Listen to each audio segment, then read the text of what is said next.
Hey nerds, it's Friday. Introduction. Sonic. Sonic. Sonic? Nerds.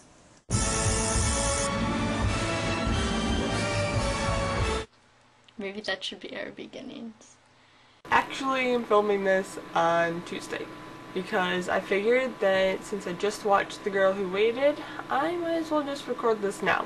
Going through the episode in order. Planet of the Coffee Shop?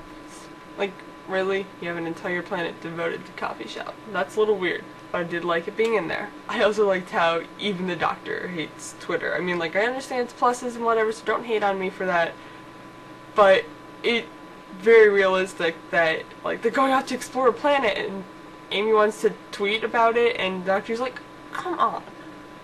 So, I thought that was funny and, like, a good throwback that, yes, Amy is a 21st century girl. There's also a lot of good lines that kind of were, like, reminiscent of earlier episodes. Where on, wherever we are, is my wife.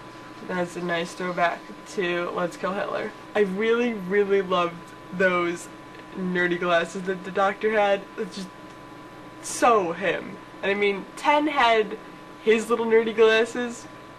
Having seen Torchwood though, it kind of didn't seem like quite as cool of an idea. So,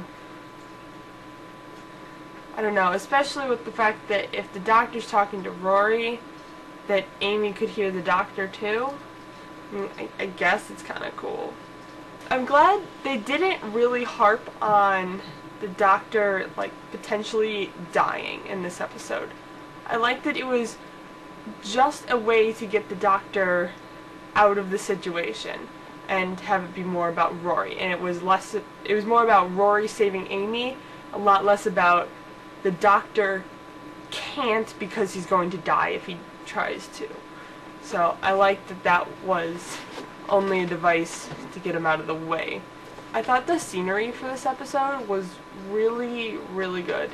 It definitely gave the feeling of a sort of creepy quarantine.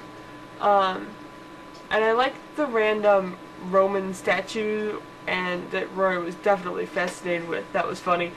And all the other things in that room, they were just kind of like, what is that? Okay, something random and alien. Right. I also really liked the garden. It really reminded me of Alice in Wonderland, like the new version, just kind of like its creepy, very tall, fantastical garden plant things.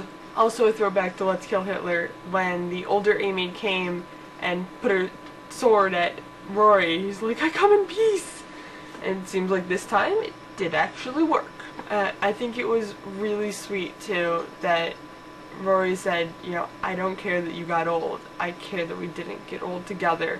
Kind of like how Amy was going to be upset that, like, she knew she would find Melody, but that she didn't grow up with Melody. And, like, both of those did kind of eventually get resolved. He still is now able to grow up with Amy. Also, I liked how the older Amy was a lot like Rory as the last Centurion.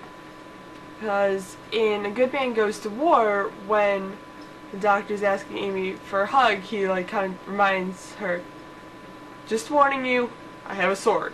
And now Amy's like, woman with a sword, don't push it. So I think it's really cool how, as Amy gets older, she is getting more like Rory. And I think that's cool because it definitely shows a parallel between the fact that she waited a long time for him, and he waited a really long time for her. So I think that's a cool parallel, that they both kind of waited a long time for each other, but then actually didn't because of time streams. So that's cool. The music choice for this episode, really, really, really beautiful when Amy, the older Amy, finally decides to help Rory. I thought it was really nice that they played Amelia Pond's theme. It's just kind of like, you know, she does look like this really fierce, you know, warrior now, but she is still that little Amelia Pond inside. I also loved when the two Amys are arguing. I think that's really cool that it definitely illustrates that even though one has waited another 36 years, they still think the same, and they still, like, respond at the same time. with the same thing. And then the doctor just laughing at them.